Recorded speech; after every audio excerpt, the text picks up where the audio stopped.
हम प्रभु परमेश्वर को धन्यवाद देते हैं आज की सुंदर सुबह के लिए जो परमेश्वर ने हमें दिए है कि हम परमेश्वर के पवित्र चरणों में आकर परमेश्वर की महिमा के प्रियो मैं आप सभी का स्वागत वेलकम करता हूं living Christian movement fellowship ministry Jaipur Rajasthan में। प्रभु आप सबको बहुत बड़ी बरकत दे, आशीष दे। परमेश्वर का हाथ आपके साथ और आपके पूरे परिवार के साथ बना रहे ताकि आप जीवन में उन्नति करते जाएं और जो परमेश्वर की इच्छा है उसको अपने जीवन में पूरा करें। प्रियो आज हम इब्रानियों उसका 7 अध्याय और उसके 26 पद से लेकर आगे तक 28 तक आपके सामने पढ़ना चाहता हूं ताकि इस वचन के द्वारा हम और अधिक प्रोत्साहित हो, परमेश्वर की महिमा करें और जो परमेश्वर की इच्छा उसको पूरा करें।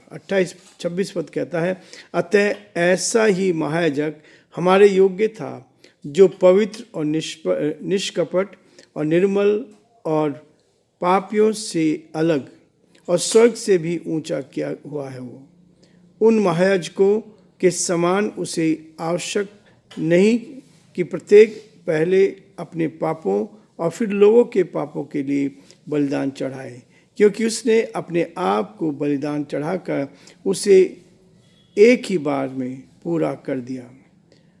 28 पद, क्योंकि व्यवस्था तो निर्बल मनुष्यों को महायाजक नियुक्त करती है, परंतु उस शपथ का वचन जो व्यवस्था के बाद खाई गई उस पुत्र को नियुक्त करता है जो युगान युग के लिए सिद्ध किया गया है। परमेश्वर अपनी इस सुंदर वचन के पढ़े और सुने जाने पर आशीष दे, बरकत दे और परमेश्वर का हाथ हम सब पर बना रहे। हम प्रार्थना करेंगे।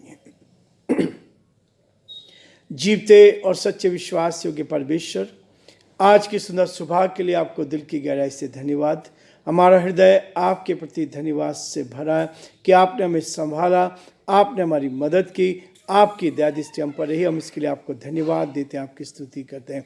हमारी प्रार्थना, हमारी विनती प्रभु आपकी सुरक्षा आप हमारे साथ साथ बनी रहे। हमारे सभी श्रोताओं के लिए, सारे भाई बहनों के लिए जो पिता परमेश्वर हमारे साथ इस यूट्यूब चैनल पर जुड़े हैं, यीशु के नाम से आशीष देते हैं, ब्लेस करते हैं और प्रार्थना विनती करते हैं हर एक को अपने हाथों में ले ताकि हर जन आप में सुरक्षित रहे और आपकी महिमा का बन सके और जो आपकी योजना है, जो आपकी इच्छा है, जो आपकी मर्जी है उसको हम पूरा होता हुआ देख सकें। हम बड़े आदर के साथ, दीनता के साथ, नम्रता के साथ पिता परमेश्वर संपूर्ण जीवन को आपके हाथ में सौंपते हैं। हमारे सभी भाई बहनों को आपके हाथ में सौंपते हैं। हमारे देश पर आपके अनुग्रह की दृष्टि चाहते हैं, आपका नाम ऊंचा किया जाए। सारी महिमा, आदर, गौरव प्रभु जब आपको देते हुए इस प्रार्थना को अपने प्रभु अपने धार करता यीशु मसीह के नाम से मांगते हैं, आमीन।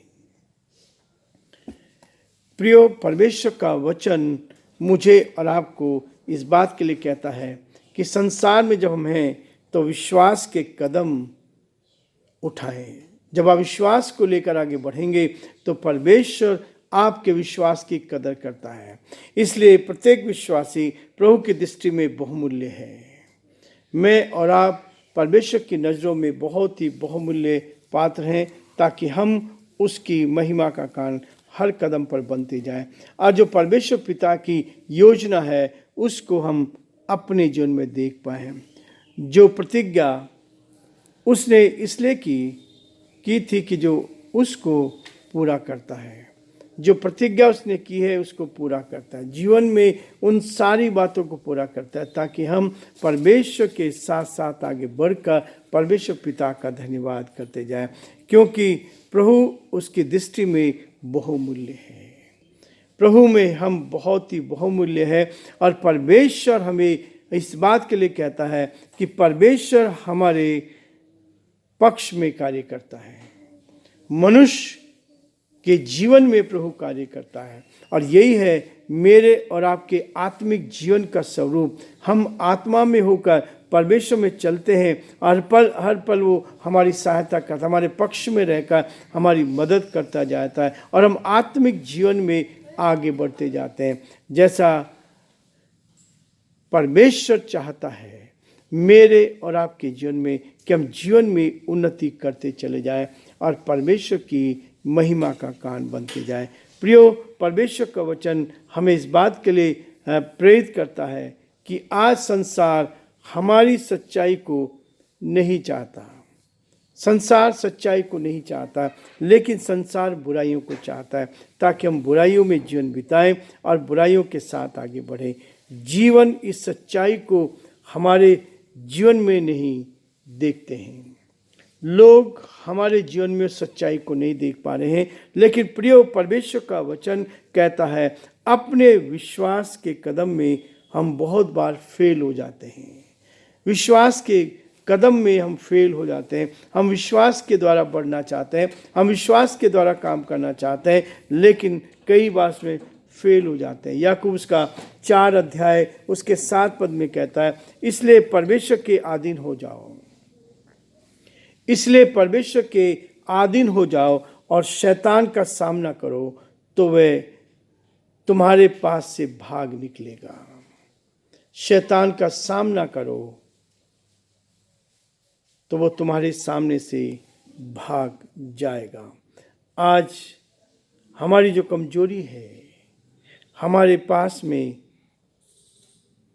घुटनों की कमी है, प्रार्थना की कमी है, हमारे घुटने कमजोर हैं, हम प्रार्थना का समय नहीं व्यतीत कर रहे हैं, प्रार्थना में कमजोर पड़े हैं। यदि हम घुटनों पर होकर प्रार्थना करते तो शैतान भाग जाएगा।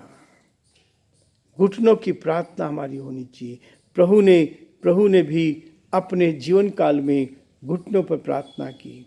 परमेश्वर हमें सिखाया, जा अपनी कोठरी में जा, उसमें प्रवेश कर, किवाड़ों को बंद कर और अपने पिता से जो गुप्त में देखता है उससे प्रार्थना कर। और यही है हमारे जीवन के लिए, घुटनों पर होकर प्रार्थना करे तो शैतान जो है भागेगा, शैतान हमारे सामने से भागेगा, उसकी ताकत को हम तोड़ सकेंगे। और इसलिए परमेश्वर का वचन इसी बात के लिए मुझे और आपको प्रेरित करता है, ताकि हम परमेश्वर के साथ उस वचन को लेकर आगे बढ़ते जाएं।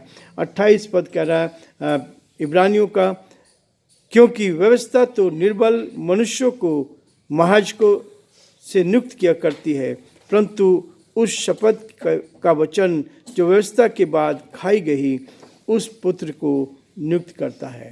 परमेश्वर मुझे और आपको इस बात के लिए प्रेरित करता है कि हम प्रभु पर भरोसा करते चले, आगे बढ़ते जाएं, और हमारा महायाजक जो है वो हर कदम पर हमारे साथ साथ रहता है, ताकि हम परमेश्वर के साथ। दानियल के जीवन को हम देखते हैं।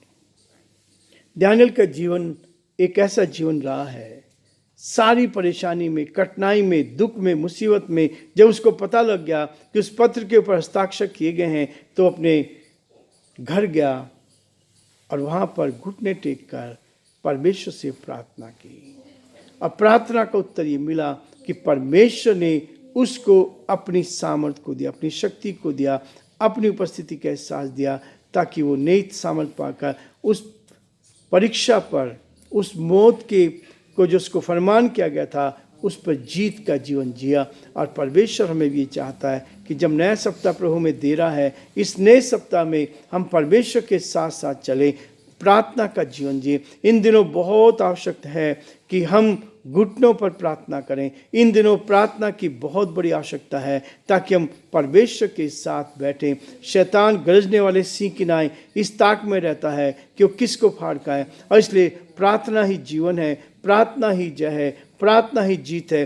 प्रार्थना के द्वारा हमें जीत मिलती है, और परमेश्वर चाहता है कि हम इस प्रार्थना को अपने जीवन में लेकर बहुतों के लिए आशीष का, आनंद का कारण बन सके।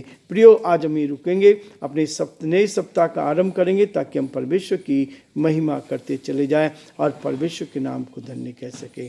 प्रभु आप सबको बहुत बड़ी बरकत दे, आशीष दे, और आपके परमेश्वर आपके साथ बना रहे, और आप बहुतों के लिए आशीष का, आनंद का कारण बन सकें। प्रभु आप सबको बहुत बड़ी बरकत और आशीष दे।